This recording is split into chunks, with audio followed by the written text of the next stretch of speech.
Our boat was waiting for us at Amsterdam, and we were soon on the way. The weather was fine, so it was pleasant to sit on deck and watch the world glide quietly by. There were wayside scenes that told us just which country we were sailing through, and at Wittgenstein it was nice to see windmills in working order.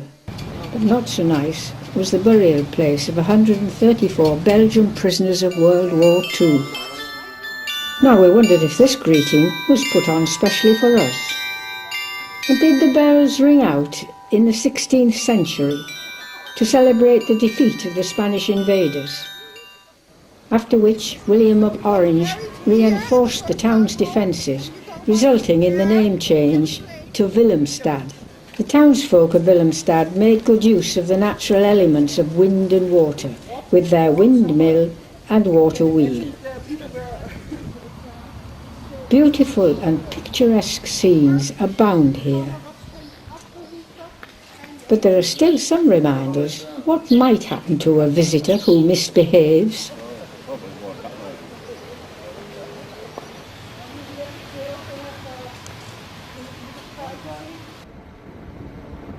Moving on, our boat was guided through canals and areas of open water.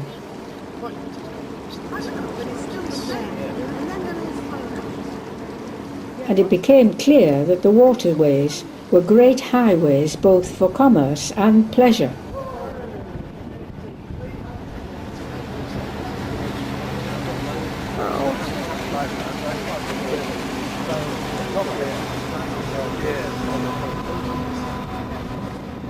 But it didn't look as if it would be much of a pleasure getting your boat out from here.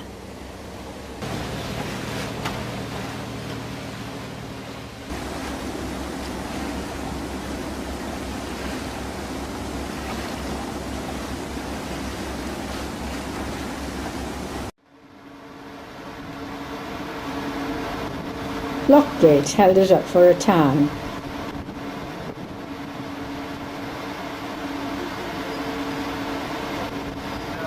But once through, we entered Mittenberg, and here an alternative form of transport awaited us.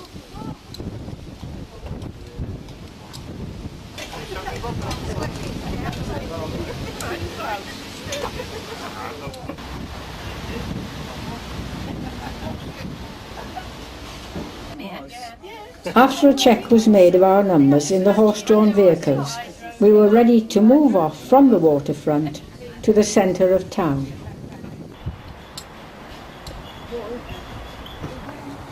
Now we began a walking tour of a medieval alleyway.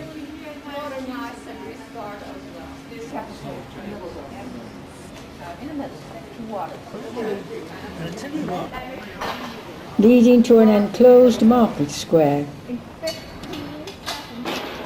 round which the whole town was originally built. And out at the far end, we passed under vaulted archways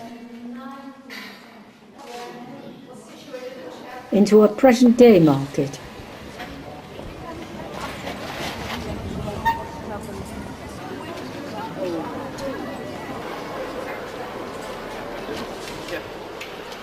The old town hall, with its many turrets, held a number of pigeonholes, reminiscent of bygone days when messages could be sent by carrier bird during siege.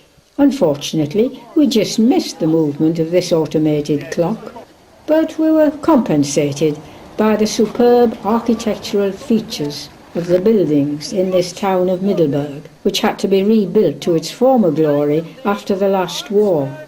On the clock tower can again be seen pigeonholes for the messenger birds, and also a delightful piece of decoration. Then it was on to Ghent, famous in the past for its wool and cloth making. These products brought riches that enabled the merchants to build luxurious houses along the waterfront, and so the ancient castles became redundant. See the tower with the flags At one time, the canals would bring wool from England's monasteries. Now, they provide trips for English visitors. An important town in the old days, it was second only to Paris. In a large market square, there is a statue to a local hero, Sylvius Brabo. Brabo slew the giant who was controlling a bend in the River Scheldt and demanding tolls. Here the large guild halls reflect the prosperity of the town. Now they use, of course, the marbles and the expensive to go inside, and then also special. But other than that, it's not normally. And here clocks seem to abound. Amongst all the riches, there is one house that does not show signs of wealth, being narrow and well tucked away. But don't be fooled by that, nor by the lack of cars. Cycling is the most convenient way of getting around here.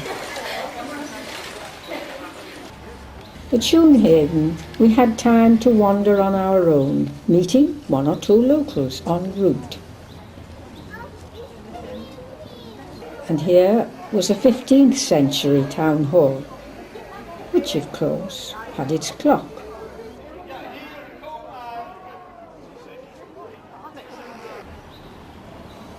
And the side canals, which had a quiet beauty about them.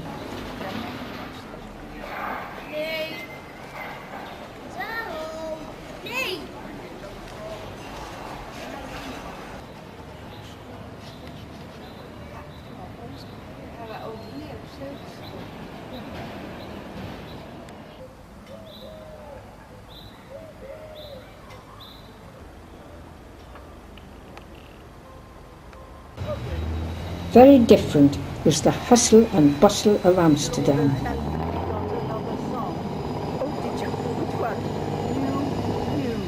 But we managed to avoid that by taking a peaceful canal trip.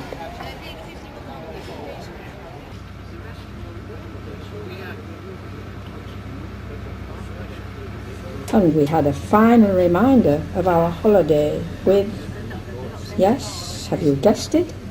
Another clock. Die Turmspitze im Renaissancestil wurde später zur Zierde aufgesetzt.